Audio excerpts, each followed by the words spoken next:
بسم الله الرحمن الرحيم.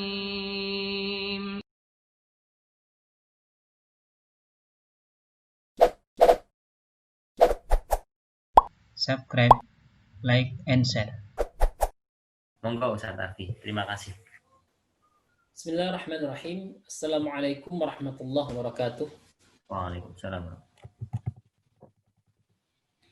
Alhamdulillahirabbil alamin wassalatu wassalamu ala asyrafil mursalin wa ala alihi wa ashabihi ajmain amma ba'd. Allahumma arinal haqqa haqqan warzuqna ittiba'ah wa arinal batila batilan warzuqna ijtinabah waj'alna mimman yastami'una al-qawla fayattabi'una ahsanah wa adkhilna bi rahmatika fi ibadikas shalihin. Bapak Ibu yang dirahmati Allah Subhanahu wa taala, rekan-rekan, sahabat-sahabat semua yang dirahmati Allah Subhanahu wa taala. Semoga Allah Subhanahu wa taala rahmati kita ilmu yang bermanfaat, rezeki yang barokah dan amalan yang saleh insyaallah. Dan semoga Allah Subhanahu wa taala rahmati kita husnul khotimah. Salam dan salam selalu kita hadiahkan kepada Rasulullah SAW dan kita berdoa kepada Allah semoga Allah izinkan kita untuk terus berupaya menyempurnakan sunnah Rasul dalam kehidupan kita, dan kita berdoa kepada Allah semoga kita bagian dari orang-orang yang diberi syafaat oleh Rasulullah di akhirat kelak. Bapak Ibu yang dirahmati Allah Subhanahu wa taala, pada kesempatan ini kita akan berbicara tentang tauhidullah insyaallah.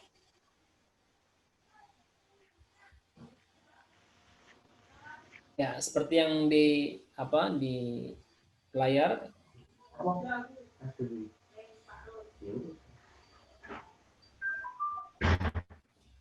Oke. Pada kesempatan ini kita berbicara tentang tauhidullah, yaitu mengesahkan Allah Subhanahu wa taala. Tapi sebelumnya kita akan sedikit berbincang atau menjawab pertanyaan minggu lalu ya. Ini pertanyaan yang pertama. Pertanyaan yang pertama itu bahwa bagaimana kalau seandainya ada kaum muslimin yang mengambil akidah dari usul salasah, ya, apakah akidahnya pas diterima atau ditolak dan apa hukumnya? Saya akan menjawabnya melalui penjelasan ini. Yang pertama bahwa akidah Asy'ariyah, akidah Maturidiyah, atau akidah sebagaimana dijelaskan oleh dalam kitab Wasatiyah, begitu juga dalam kitab Tahawiyah atau usul salasah, ya, adalah layaknya mazhab dalam fikih. Ya, saya ulangi bahwasanya aliran akidah atau bentuk-bentuk akidah sebagaimana tadi kita sampaikan layaknya mazhab dalam fikih, yang pada intinya tidak boleh berbeda dalam hal yang asasi atau fundamental. Jika terdapat perbedaan dalam hal yang asasi, maka haram hukumnya mengikuti pemahaman akidah tersebut. Ya, seperti aliran ideologi Rafidhah, Syiah Rafidhah misalnya, atau Jahmiyah, Khawarij, Qadariyah, Murji'ah, Mu'tazilah, Karamiyah, ya, dan Kulaibiyah, dan juga kelompok-kelompok lain yang serupa dengan mereka. Nah, artinya kalau seandainya akidah yang yang kita anut, kaidah intinya terpenuhi, ya, maka diterima Allah Subhanahu wa taala. Artinya akidahnya benar. Tetapi kalau berseberangan dengan akidah sebagaimana kaidah yang disampaikan dalam dalam kitab sunnah, maka jangankan berbicara yang haram, bahwa akidahnya tentu pasti ditolak oleh Allah Subhanahu wa taala. Dan kita sebagai manusia hanya bisa menghukumi sesuai ilmu kita. Kalau ilmu kita atau yang kita lihat dari mereka berseberangan, maka kita akan katakan bahwasanya Anda berseberangan dengan kami. Berarti Anda bukan bagian daripada Islam. Kita berhak mengatakan demikian karena Islam memiliki kaidah-kaidah yang permanen dalam masalah akidah yang tidak boleh ditolerir dalam masalah ini. Apalagi kita berbicara masalah akidah. Yang kedua, Apa perbedaan antara qada dan qadar? Ya ini mungkin sedikit agak panjang nanti saya sampaikan, sengaja sedikit agak mendetail supaya pemahaman kita tepat dalam hal ini. Ulama berbeda pendapat dalam hal ini. Ya.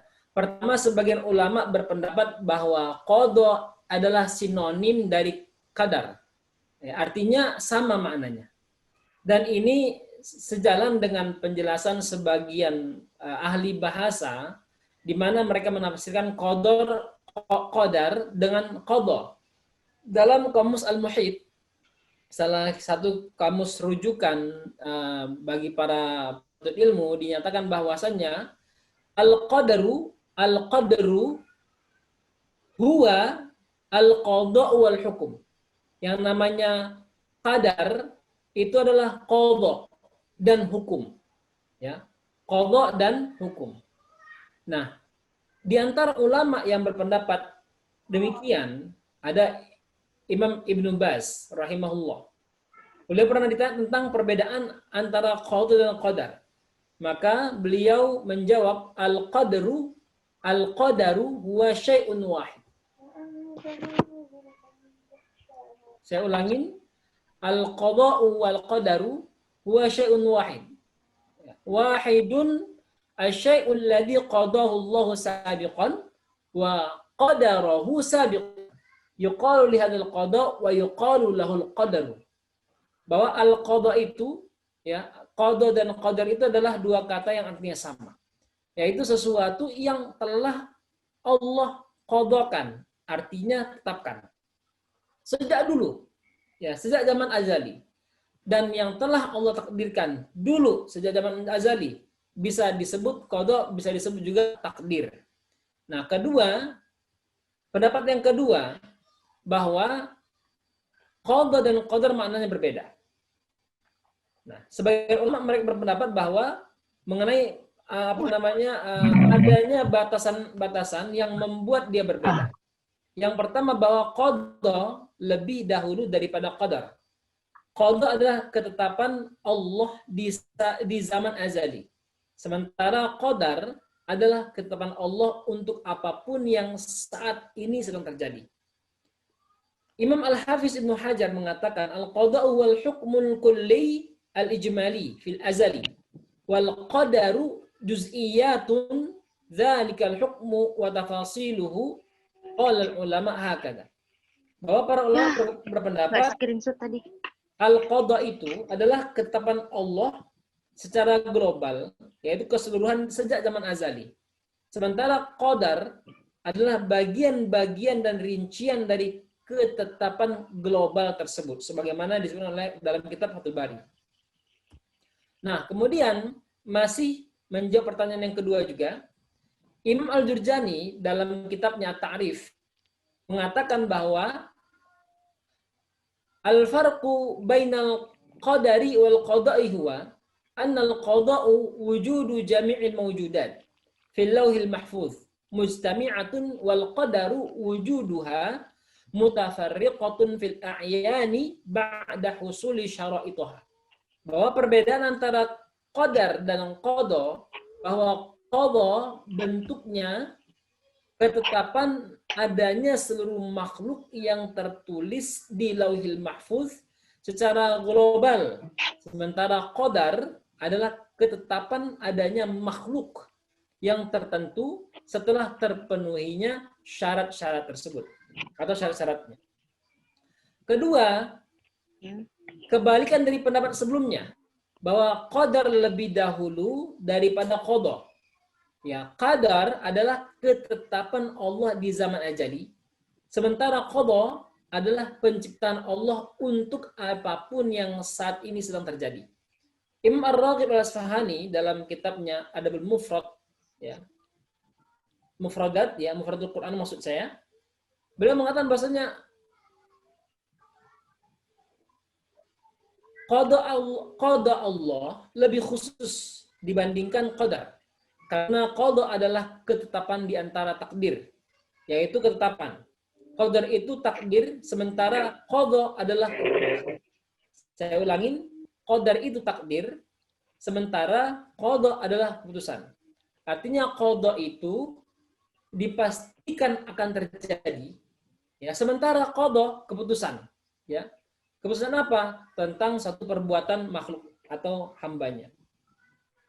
Nah, saya mau mendekatkan pemahaman kita dengan ilustrasi.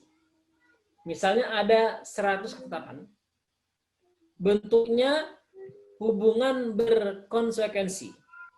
Jika A maka B, jika C maka D, jika E maka F, dan seterusnya. Ini semua namanya ketetapan. Ya, jika A maka B, jika C maka D, jika E maka F, ini semua namanya ketetapan. Lalu kapan ketetapan ini diputuskan? Ya, ketetapan diputuskan nanti berwujud kejadian. Oke, berwujud kejadian. Menurut pendapat ini, ketetapan itu qadar. Jika A maka C maka B, itu namanya qadar. Sementara keputusan itu namanya qadar. Ya, kejadiannya itu namanya qada. Apapun itu, maka memahami perbedaan ini bukan hal yang urgen sebenarnya, dalam akidah, karena memang hadisnya itu beriman kepada qada wal qadar. Dalam hadis lain, qadar khairu wa syarruhu. Akan walau demikian kita penting memahami ini karena mungkin atau kemungkinan besar kita akan ditanya kepada orang lain, ya, dari orang lain tentang hal ini.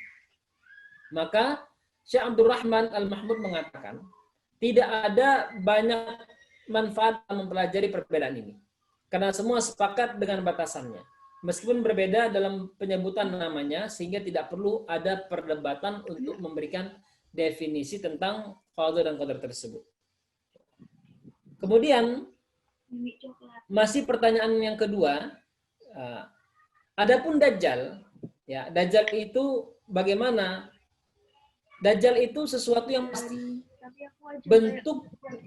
Bentuknya adalah jasadiyah. Seperti disampaikan oleh Rasulullah SAW dalam hadis dari Anas radhiyallahu ta'ala anhu berkata, Rasulullah SAW bersabda, "Ma bu'itsa nabiyyun illa anzara ummatahu al-a'war al-kadzdzab. Ala innahu a'war wa inna rabbakum laysa bi'awar wa inna baina 'ainaihi maktubun kafir."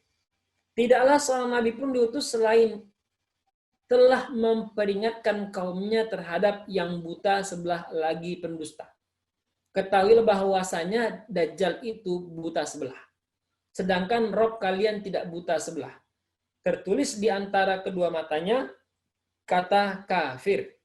Hadis riwayat Bukhari yang nomor 7151. Dan perkara Dajjal termasuk hal yang qadha. Sudah dipastikan datang dia. Yaitu yang telah Allah tetapkan sejak zaman ajali sebagai ujian kepada orang-orang yang beriman.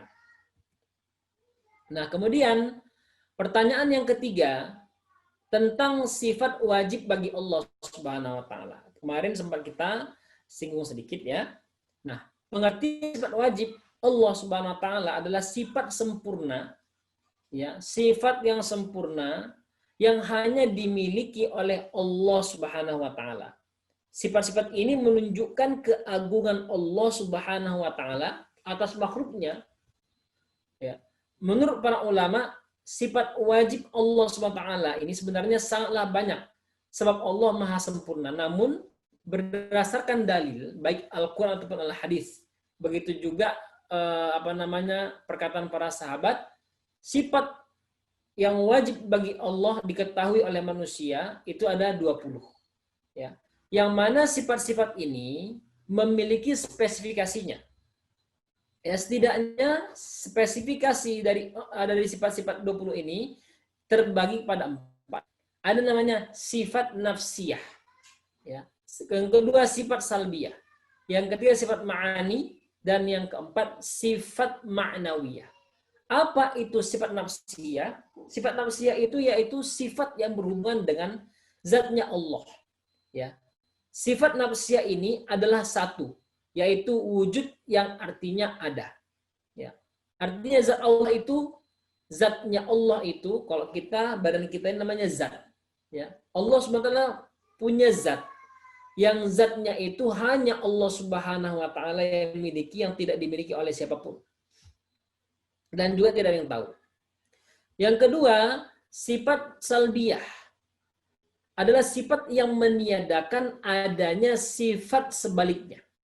Ya, artinya tidak ada sifat sebaliknya ini. Hanya Allah SWT yang punya sifat seperti ini. Sebaliknya tidak ada, dan Allah tidak akan ada sifatnya yang berbeda dari yang sifat yang ini. Ya, ini sifat-sifat yang tidak sesuai atau sifat yang tidak layak dengan kesempurnaan zatnya. Sifat salbiyah ini ada 5, yaitu qidam, baqa, mukhalafatul lil hawadisi, qiyamu binafsihi, dan al-wahdaniyah. Kemudian yang ketiga, sifat ma'ani, yaitu sifat-sifat abstrak yang wajib ada pada Allah.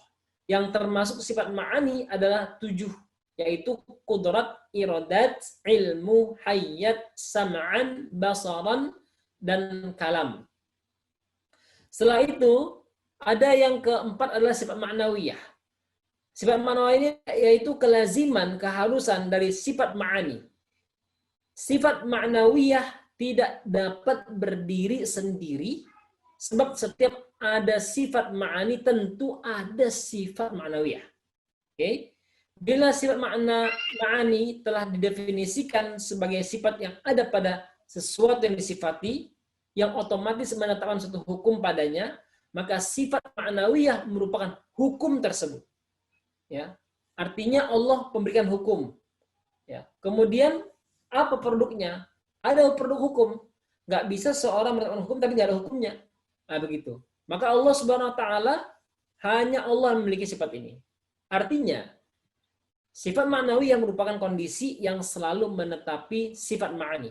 Sifat ilmi misalnya, pasti zat yang bersifat dengannya mempunyai kondisi berupa kaunuhu aliman, yaitu keberadaannya sebagai zat yang berilmu. Dengan demikian, Bapak Ibu dirahmati Allah Subhanahu wa taala, sifat ma'nawiyah juga ada 7. Sebagaimana sifat ma'ani ada 7. Nah, kurang lebih kalau kita gambarkan dari skema, seperti ini dia.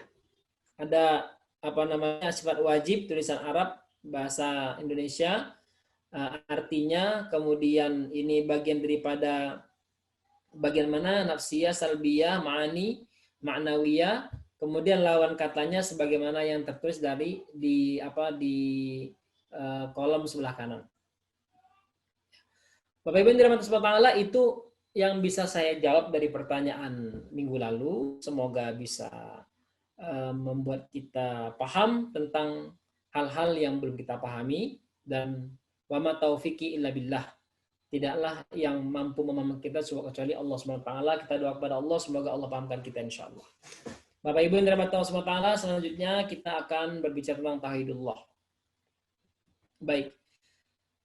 Kita berbicara tauhidullah, bahwa Allah Subhanahu wa taala esa dalam zatnya. Tidak ada yang semisalnya dengan, tidak ada yang semisal dengannya.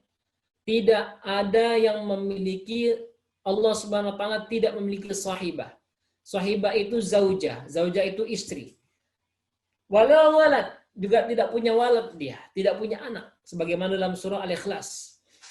Allah memiliki sifat yang tidak seorang pun dari makhluknya yang menyerupainya. Laisa kamitslihi syai'un wa huwas samiul basir. Dia yang menghidupkan dan tidak ada yang setara dengannya, dan dia maha mendengar lagi maha melihat. Surah Asy-Syura ayat 11. Dan Allah Subhanahu wa taala yang menghidupkan dan mematikan.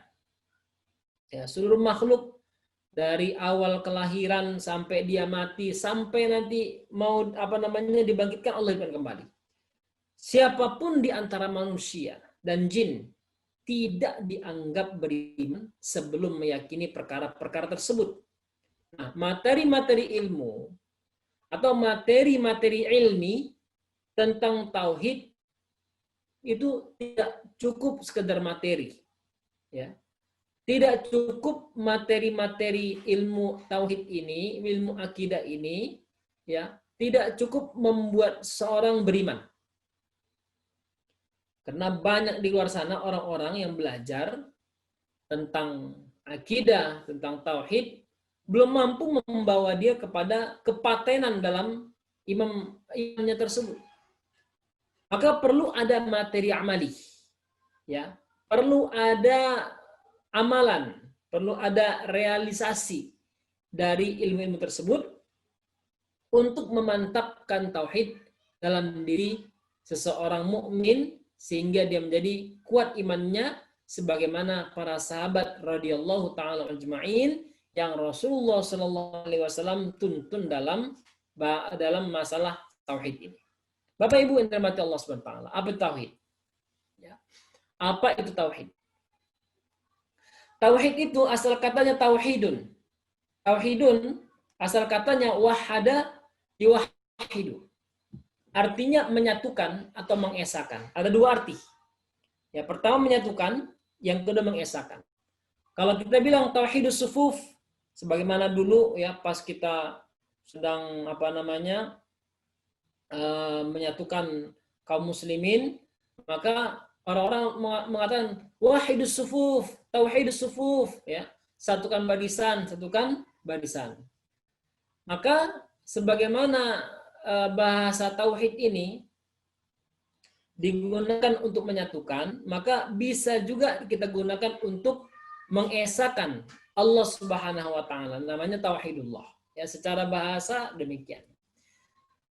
Secara istilah bahwa tauhid itu atau tauhidullahi itu adalah huwa an ta'lama ilman yaqinan anna li hadzal kauni rabban wahidan fi dzatihi laisa lahu nadhirun wa laisa lahu waladun wala sahibatun wa huwa muttasifun bi sifatil kamal la yusbihu syai'un min makhluqatihi wa huwa wahdahul khaliqu al-muhyi wal mumit qayyumus samawati wal ard. Ya, ini Pak ya, Bapak Ibu sekalian, ini definisi daripada tauhid itu. Mudah-mudahan bisa dipahami Pak ya. Nggak usah saya terjemahkan ya. Perlu diterjemahkan nggak ini? Oh, perlu. Oh iya, siap. Kita terjemahkan. Baik, kita lihat tauhidullah huwa an ta'lama ilmal yaqinan. Tauhidullah itu adalah engkau mengetahui baik secara teori, ilman teori, yaqinan secara penerapan. Ya, tidak cukup ilmu saja, maka harus ada penerapan. Bagaimana penerapannya nanti akan kita bahas. Tentang hal apa? Bahwa anna li hadzal kauni rabban wahidan fi dzati.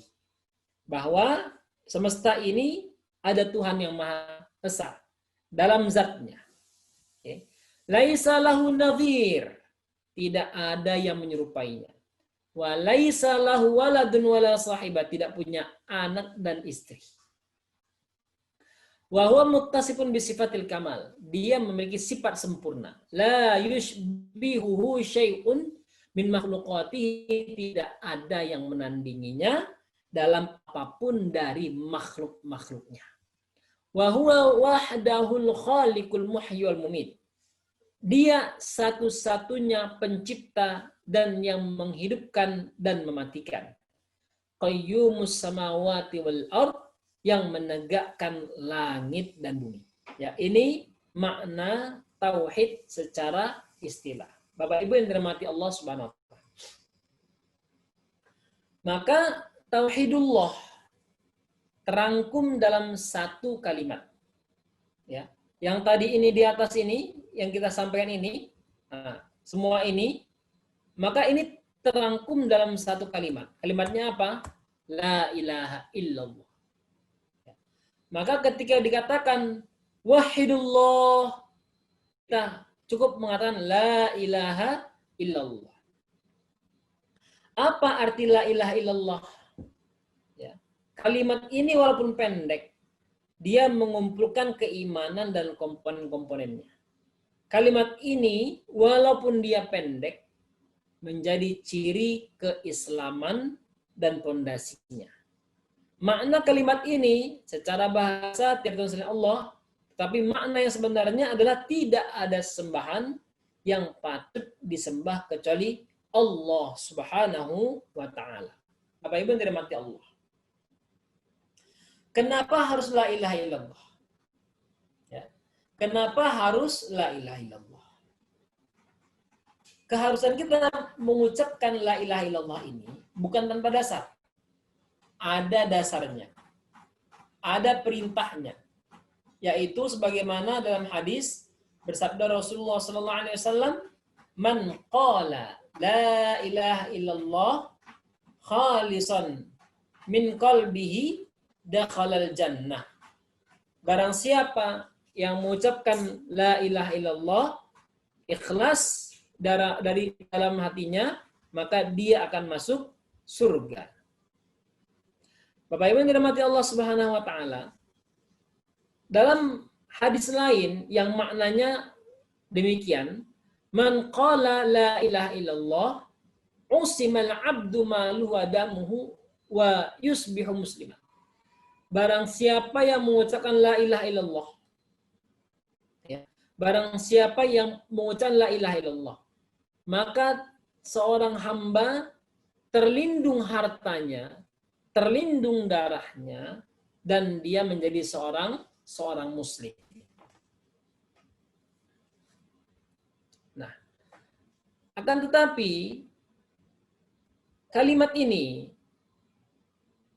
tidak sekedar kalimat yang harus ya atau hanya sekedar diucapkan dalam lisan. Ada syurut-syurut, ada syarat-syarat yang menyebabkan tauhid kita diterima oleh Allah Subhanahu wa taala. Kita berbicara dalam pandangan Islam. Ya, sebagaimana ilmu yang kita pahami bahwa diterimanya tauhid seorang hamba jika 7 syarat ini menjadi atau telah diterapkan. Apa saja itu? Yang pertama adalah al-ilmu bima'na, yaitu ilmu dengan makna yang sebenarnya.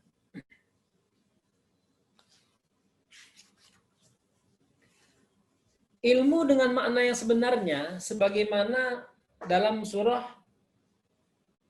Muhammad ayat 19 disampaikan, fa'lam annahu la ilaha illallah. Para ulama semua bersepakat bahwa bahasa fa'lam wujubu abdin li talabil ilmi, ya, wujubu abdin li talabil ilmi ma yata'allaq bila ilaha illallah. Bahwa ilmu yang dimaksud di sini adalah kewajiban seorang hamba menuntut ilmu yang berkaitan dengan la ilaha illallah. Apa efek dari seorang memahami la ilaha illallah dengan ilmu ini? Ya. Efeknya, keteguhan hatinya tidak akan mungkin bisa ditawar-tawar. Ya. Kenapa hari ini banyak kaum muslimin yang sangat mudah menggadaikan akidahnya? Jawabannya, dia belum fa'lam annahu la ilaha illallah. Dia belum tahu Allah. Ya, dia belum tahu Allah. Seorang ulama, Syekh Muhammad Ratib An-Nablusi mengatakan, kenapa hari ini seorang hamba begitu mudahnya meninggalkan perintah Allah, begitu mudahnya bermaksiat kepada Allah Subhanahu wa taala? Karena dia belum tahu siapa yang memerintahkan. Karena beliau belum paham siapa yang memerintahkan. Kalau dia paham siapa yang memerintahkan, maka dia akan malu untuk meninggalkan perintah tersebut. Ya. Kalau kita analogikakan, saya pernah sering sekali mungkin analogika ini kepada mahasiswa. Ya. Ketika datang surat kepada seorang, kemudian dikatakan kamu diperintahkan, ya, untuk pergi ke kantor itu, temui orang di sana, dan kamu harus bawa pulpen dan kertas. Oke?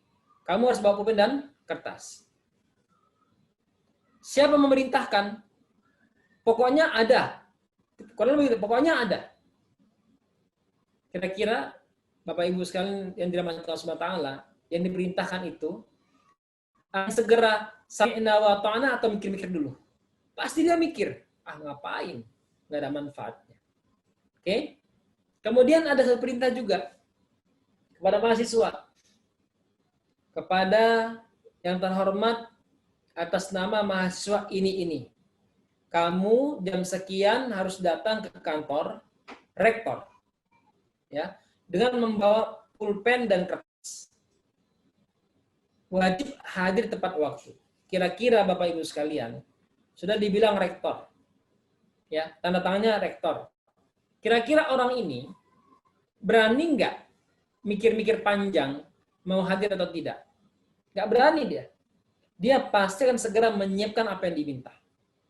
Oke? Pesannya apa? Bawa kertas dan pulpen. Mahasiswa ini udah siap berangkat. Kemudian dia bilang, ngapain bawa kertas sama pulpen? Nggak usah dibawa aja. Kira-kira berani nggak dia membuat seperti itu? Karena berani. Dia pasti berupaya untuk menyempurnakan apa yang ada dalam perintah surat tersebut. Kenapa? Karena yang minta adalah rektor. Kenapa dia demikian? Kenapa dia patuh? Kenapa dia taat? Dia sudah paham siapa memerintahkan. Nah, hari ini, kenapa begitu mudahnya seorang hamba meninggal perintah Allah, melaksanakan larangan Allah? Karena dia belum paham. Dia belum fa'lam annahu la ilaha illallah. Oleh karena itu, dalam surah Az-Zukhruf, ayat 86, Allah berfirman, illa man syahida bil haqqi wa hum ya'lamun. Bahwa orang-orang yang akan berjaya itu adalah orang-orang yang bersaksi dengan yang hak dan mereka paham dan mereka berilmu dan mereka tahu akan itu. Lagi-lagi ada ilmu di sana. Ya, fa'lam wa hum ya'lamun. Ada ilmu di sana. Kewajiban berilmu dalam la ilaha illallah ini menjadi kewajiban, syarat utama diterimanya tauhid. Ya. Bapak Ibu yang dirahmati Allah Subhanahu wa taala. Dalam sahih hadis dari Utsman bin Affan radhiyallahu taala anhu, bersabda Rasulullah sallallahu alaihi wasallam, "Man mata wa huwa ya'lam annahu la ilaha illallah dakhala jannah." Barang siapa yang meninggal dan dia mengetahui bahwa tiada Tuhan selain Allah, maka dia akan masuk surga. Nah, pertanyaannya Bapak Ibu sekalian, ada nggak orang di dunia ini ya, yang tidak tahu bahwa tidak ada Tuhan selain Allah? Ada nggak? Nggak ada. Tapi pertanyaannya, apakah cukup begitu? Tidak cukup. Maka penting sekali kita untuk memahami apa makna la ilaha illallah itu. Kemudian apa saja yang kita ketahui, ya, bagaimana sifat Allah, bagaimana asma Allah, bagaimana segala hal yang berhubungan dengan itu. Ini penting kita pahami. Kenapa? Karena dia menjadi syurut qubuli tauhid. Yang kedua, al-yaqin, keyakinan. Biya yakun al-mustayaqinan bimadluli hadhil kalimati yaqinan jaziman. Ya, dengan pahamnya seorang hamba terhadap bukti-bukti akan keberadaan Allah Subhanahu wa taala, akan kekuasaan Allah Subhanahu wa taala. Fa innal imana la yughni fi illa al-yaqin, la dhann. Karena iman itu butuh yakin, enggak butuh cuman sangka-sangka. Saya sangka, saya merasa, enggak cukup begitu. Harus yakin. Ya. Ini ketika seorang imannya hanya iman zon, ya, iman prasangka, sangka, saya mengira. Ini yang sering terjerumus. Ya. Kasarannya sering menjual iman dengan dunia itu. Na'udzubillah sama na'udzubillah. Allah berfirman, "Innamal mu'minuna alladzina amanu billahi wa rasulihi tsumma lam yartadu."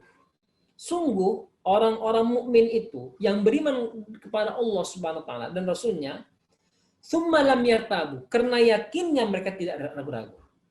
Ya, tidak ada keraguan dalam hati mereka. Dalam sahih dari Abi Hurairah radhiyallahu taala anhu bahwa Rasulullah sallallahu alaihi wasallam bersabda, "Asyhadu an la ilaha illallah wa anni ushhidu an la ilaha illallah wa anni rasulullah.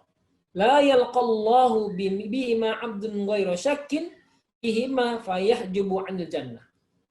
Jika ada seorang hamba yang mengucapkan la ilaha illallah Muhammadur Rasulullah, ya, tidak ada sesuatu yang menghalangi dia antara dia dengan surga illa syak, kecuali ragu. Ya. Makanya mohon maaf Bapak Ibu sekalian, kalau ada orang bilang, masa bilang la ilaha illallah masuk begitu aja masuk surga di akhir hayat? Ya udah, kita tunggu aja nanti kita bilang la ilaha illallah, nggak usah beramal soleh. Kalau bisa, ya hari ini nggak semudah yang kita bilang. Berapa banyak orang yang kesusahan mengucapkan la ilaha illallah di akhir hayatnya. Kenapa?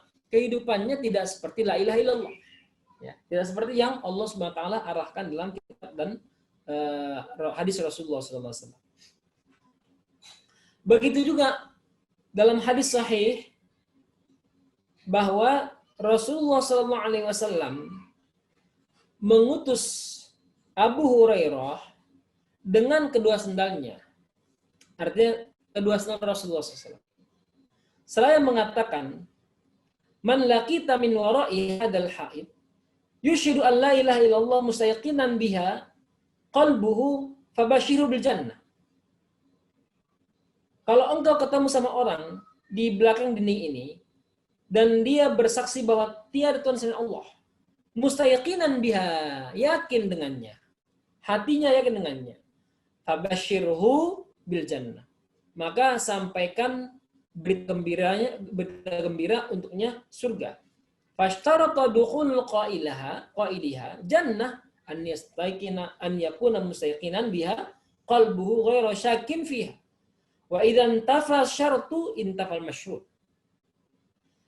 Maka disyaratkan masuk surga bagi orang yang mengucapkan la ilaha illallah ini ada yakin. Ya. Jika syaratnya hilang, maka efek dari syaratnya akan tidak ditiadakan. Ya, akan ditiadakan. Yang ketiga, al-qubulu bimaktadathu hadhil kalimah, yaitu menerima setiap konsekuensi dari kalimat ini. Ya, dia terima dengan hatinya, dengan lisannya. Artinya dia benar-benar sebagaimana Allah berfirman, "Innahum kanu idza qila lahum la ilaha illallah la yastakbirun." Sungguhnya orang-orang beriman itu jika dikatakan kepada mereka la ilaha illallah, la ilaha illallah, ya saya ulangin, innahum kanu idza qila lahum la ilaha illallah yastakbirun. Sungguh orang-orang kafir itu jika dikatakan kepada mereka la ilaha illallah, mereka sombong. Wa yaquluna a inna latariku alihatina syairin majnun. Dan mereka mengatakan, apakah kami harus meninggalkan ya Tuhan-Tuhan kami bagi penyair gila ini, yaitu maksudnya Rasulullah SAW. Na'udzubillah semua na'udzubillah. Faja'alallahu illata ta'dzibihim wa sababihi wa istikbaruhum fi an qawlihi la ilaha illallah wa takdzibuhum min man ja'a biha.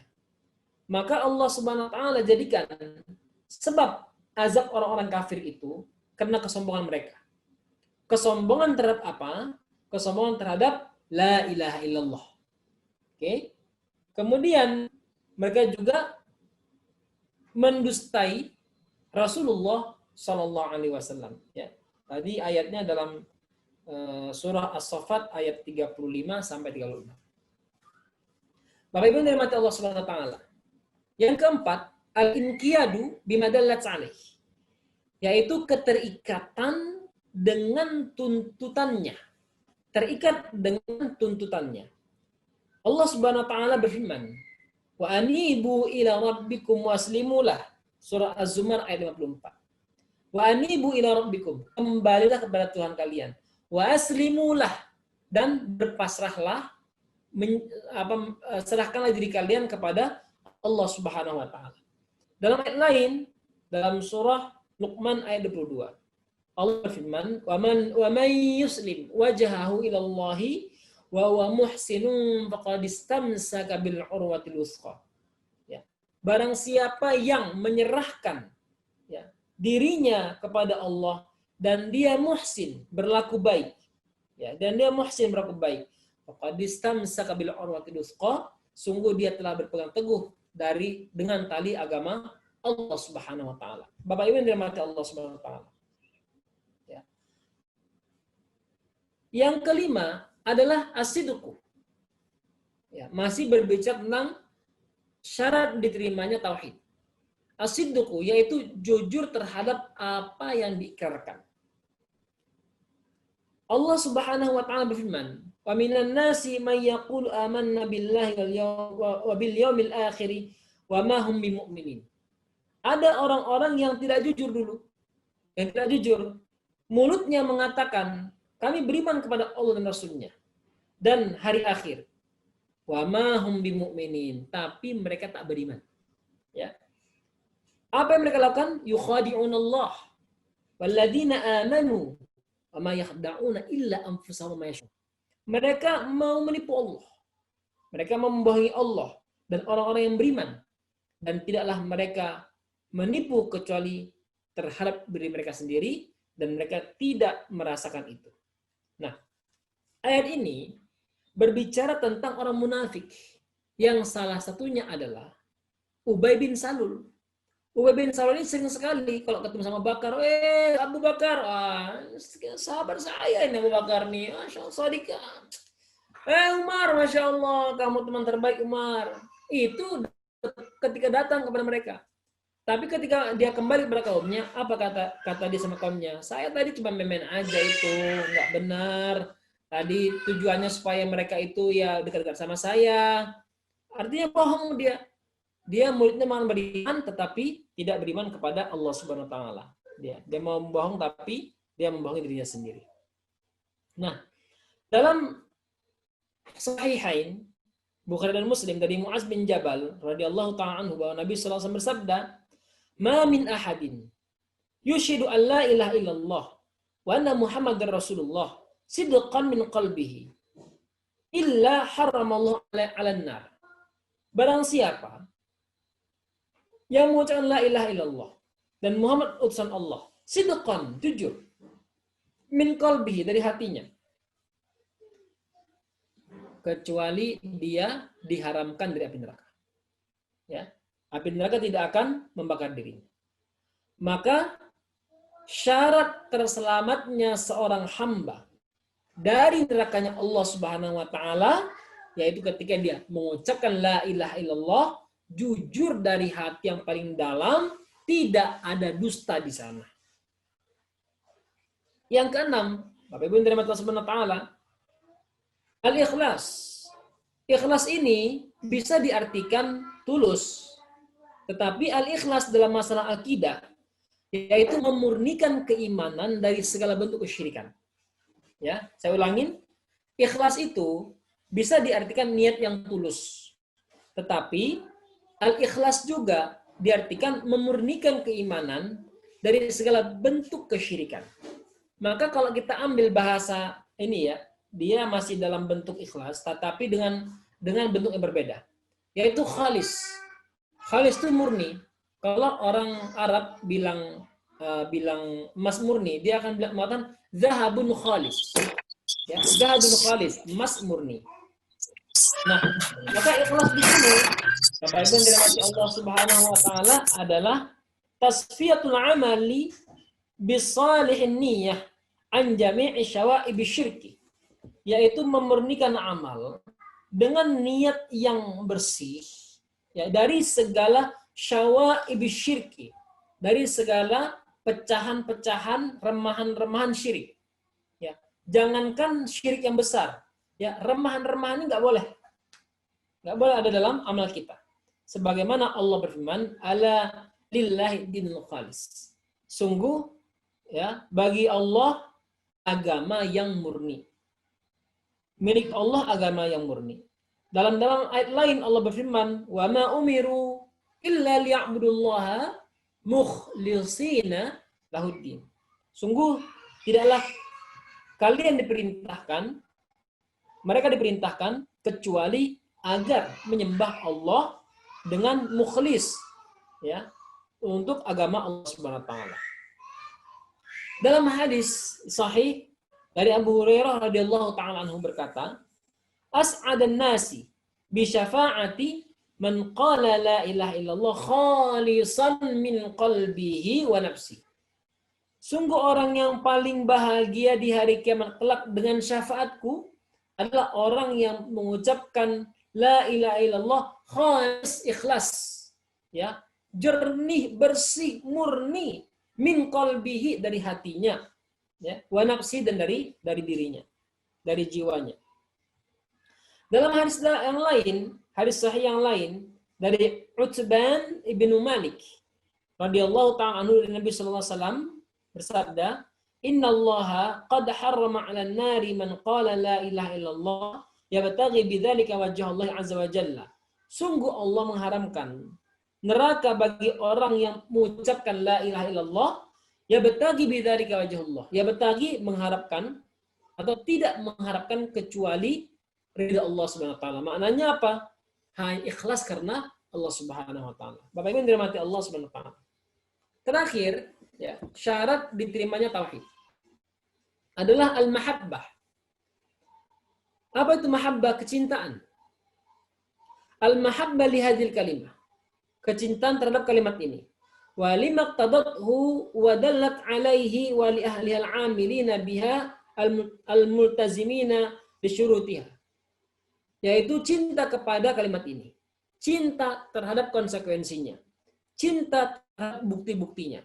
Cinta terhadap setiap orang yang mengucapkan kalimat ini dan mengamalkan kalimat ini. Cinta terhadap orang-orang yang sungguh-sungguh dengan syarat-syaratnya. Wa bughdu ma naqidun dzalik. Dan menunjukkan kemarahan, kemurkaan bagi orang yang menghina kalimat ini. Ya, kalimat la ilaha illallah. Allah berfirman, "Wa minan nasi may yattakhidhu min dunillahi andada yuhibbunahum ka hubbillah." Dan di antara manusia ada yang menjadikan selain Allah, ya, sebagai Tuhannya. Yuhibbunahum ka hubbillah. Mereka mencintai itu sebagaimana mencintai Allah Subhanahu wa taala. Walladzina amanu, adapun orang-orang yang beriman, asyaddu hubbalillah. Cintanya lebih syadid, lebih kuat kepada Allah Subhanahu wa taala.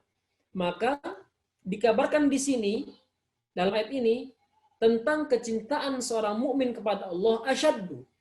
Asyaddu itu Bapak Ibu sekalian, cinta mati. Ya. Asyaddu itu cinta mati. Mohon maaf ya, cinta mati yang dimaksud bukan cinta semu, bukan cinta buta. Ya, tapi tidak bisa sedetik pun dirinya terpisah dari kalimat ini dalam makna yang hakiki, bukan makna tekstual. Ya, dalam makna yang hakiki, bukan makna tekstual. Dan salah satu tanda kecintaan seorang hamba kepada Allah Subhanahu wa taala adalah yang pertama, dia mendahulukan yang dia cintai daripada selainnya. Ini yang pertama. Wa in khalafat hawahu, dia dahulukan yang dicintainya daripada selainnya, walau yang dicintai, yang didahulukannya itu berseberangan dengan hawa nafsunya. Ya, ini penting kita pahami ini. Wa bughdu ma yabghudu rabbahu wa in mala ilaihi hawah, dan menunjukkan ketidaksukaan dan permusuhan terhadap orang yang memusuhi kalimat ini, walau yang dimusuhinya itu nafsunya senang dengan itu. Mudah-mudahan bahasa saya ini mudah dipahami ya. Wa muwalatu man walallahu wa rasul, dan menunjukkan loyalitas bagi mereka yang loyal kepada Allah dan Rasulnya. Wa mu'adatu man adahu Allah wa rasul, dan menunjukkan permusuhan bagi yang memusuhi Allah dan Rasulnya.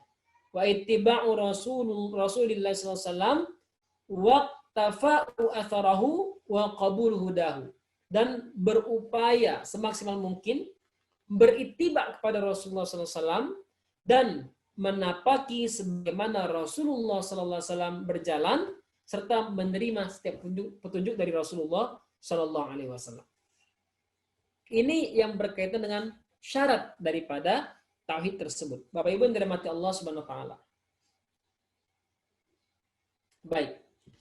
Ini saya ceritakan satu isyarat ya tentang dialog dua orang ulama besar, Al Hasan Al Basri dengan Farasdak. Ya, ketika itu Farasdak ini sedang ditimpa musibah, istrinya meninggal.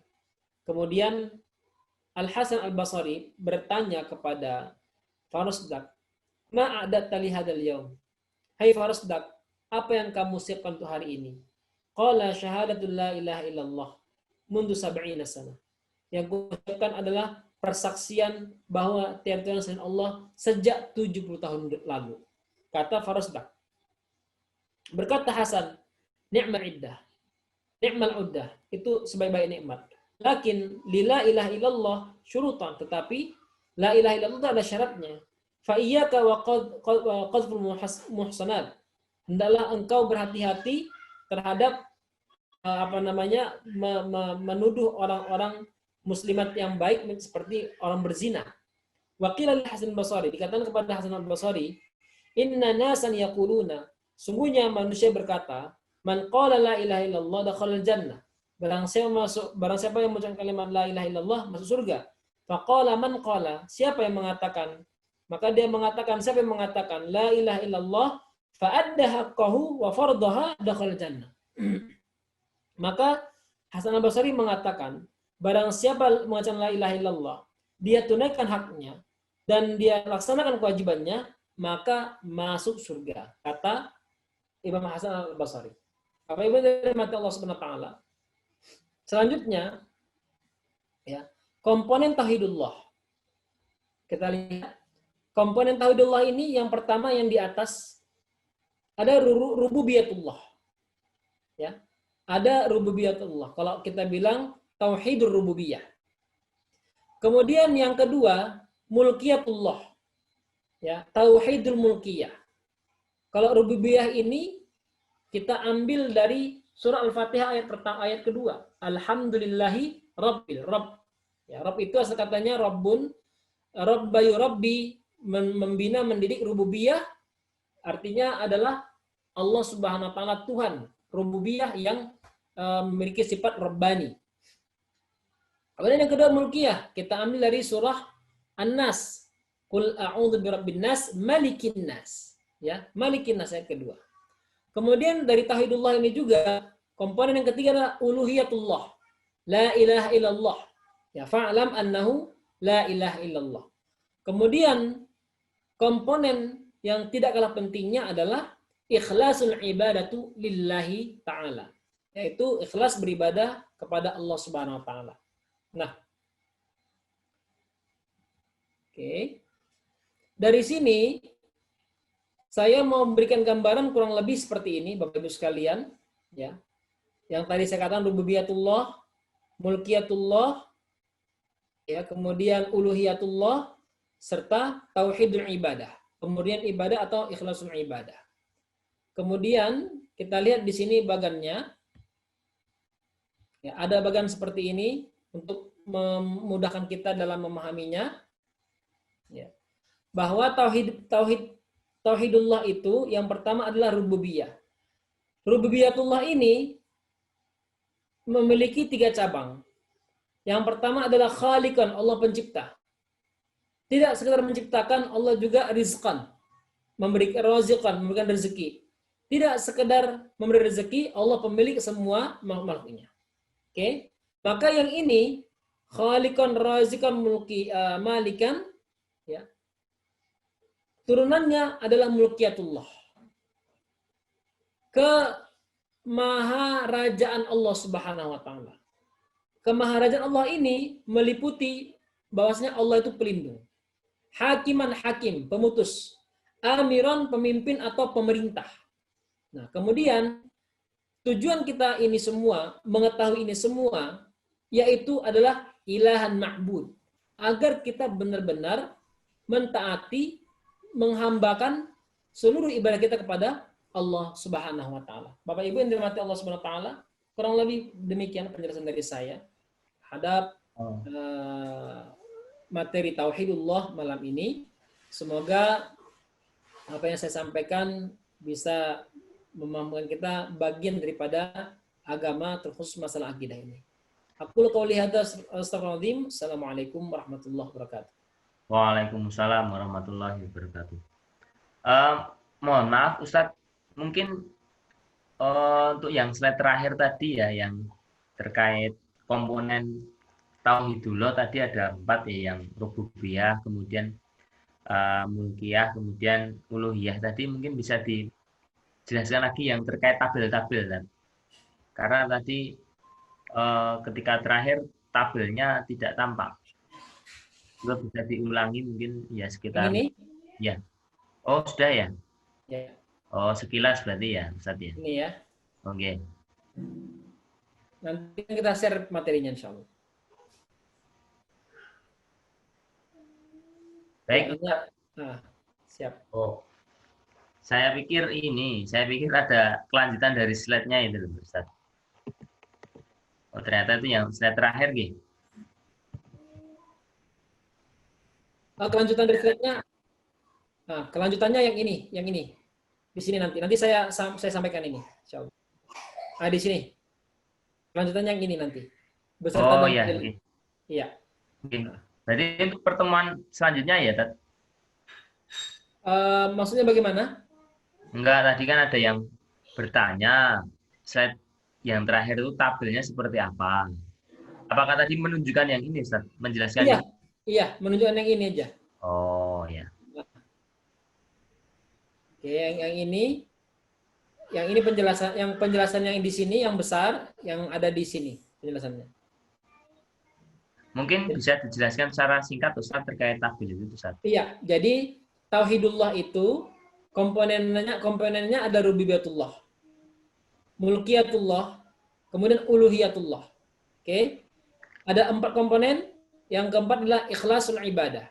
Tujuan seorang mempelajari ini semua, rububiyah, mulkiyah, uluhiyah ini, bagaimana ibadahnya benar-benar khalis, benar-benar tertuju kepada Allah Subhanahu wa taala.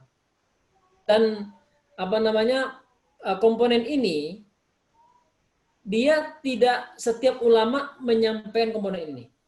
Ada ulama itu yang terpaut 3 saja, rububiyah, uluhiyah, asma wa sifat.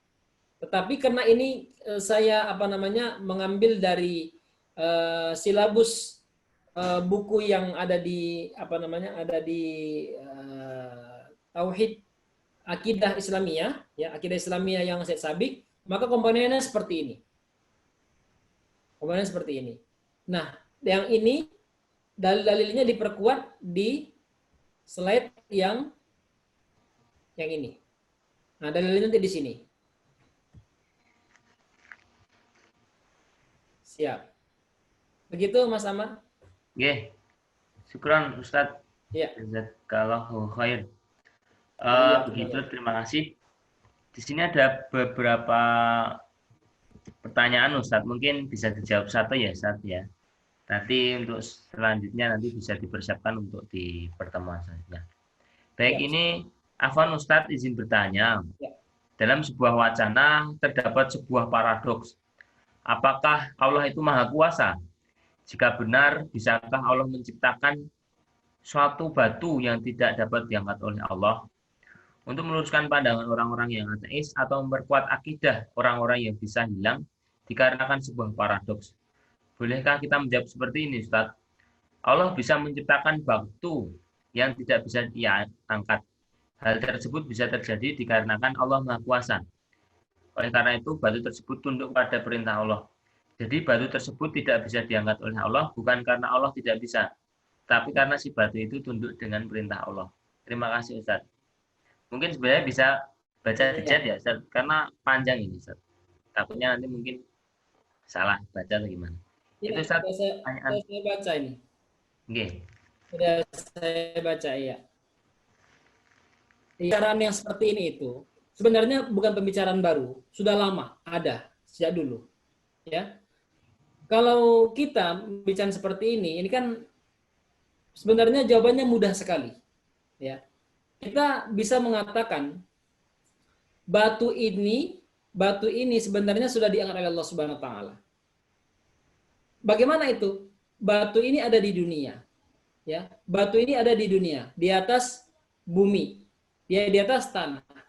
Tanah ini ada dalam satu bulatan, ya, namanya bumi.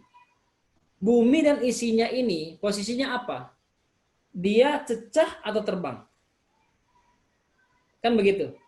Dia posisinya bukan cecah, tapi dia udah terbang, terangkat. Siapa yang mengangkat? Allah Subhanahu wa taala. Kalau bumi serta isinya aja mampu Allah angkat, apalagi batu yang kecil tersebut. Yang kedua, ketika terjadi gempa bumi, ya kita contohkan saja yang terjadi di Merapi. Ya. Di Merapi itu ketika gunungnya meletus, itu yang keluar batu kecil-kecil atau bongkahan batu besar. Ada bongkahan batu besar bahkan lebih besar dari rumah kita. Bayangkan itu. Bongkahan batu besar yang lebih besar dari rumah kita. Kira-kira yang melemparkan itu dari dalam perut bumi, apakah terlempar gara-gara ledakan? Atau ada kekuatan yang maha gaib yang melemparkannya sampai dia terlempar begitu jauh? Terlempar begitu jauh layaknya seorang melempar batu kecil. Kecuali Allah Subhanahu wa taala yang punya peran di situ. Maka kita bisa mengembangkan logika-logika yang istimewa seperti ini ya untuk menjawab pertanyaan orang-orang yang sebenarnya nggak usah diambil pusing. Begitu Mas Amar, kurang lebih. Oke, Ustadz, jazakallahu khairan. Semoga apa yang disampaikan Ustadz Arfi bisa menjawab pertanyaan dari atas nama saya ini. Baik, terima kasih. Jazakallahu khairan. Kita aturkan kepada Ustadz Arfi yang telah menyampaikan pemaparan di tema akidah ketiga pada malam hari ini ya. Semoga semangat, keistiqomahan dan juga perlindungan Allah Subhanahu wa taala menyertai kita semua. Amin. Karena jaminan surga bagi para penuntut ilmu ya. Mengingatkan kepada para jamaah yang belum presensi bisa segera untuk presensi. Kemudian bagi yang ingin infak dan sedekah bisa melihat di kolom chat Zoom untuk alamat ya. Kemudian bagi yang ingin memberikan pertanyaan bisa ya melalui chat ataupun melalui saya selaku ketua tema ya, ketua kelas tema ini. Insya Allah akan saya sampaikan kepada Ustaz Lufi. Baik, karena waktu sudah pukul 9 lebih, malah kita akhiri dengan bacaan Alhamdulillah dan penutup kafatul majlis. Alhamdulillah. Alhamdulillah alamin, subhanakallah wa bihamdika, asyhadu an la ilaha illa anta, astaghfiruka wa atubu ilaik. Jazakumullah. Banyak salahnya saya mohon maaf. Fastabiqul khairat. Aku qouli hadza fastaghfiru. Assalamualaikum warahmatullahi wabarakatuh.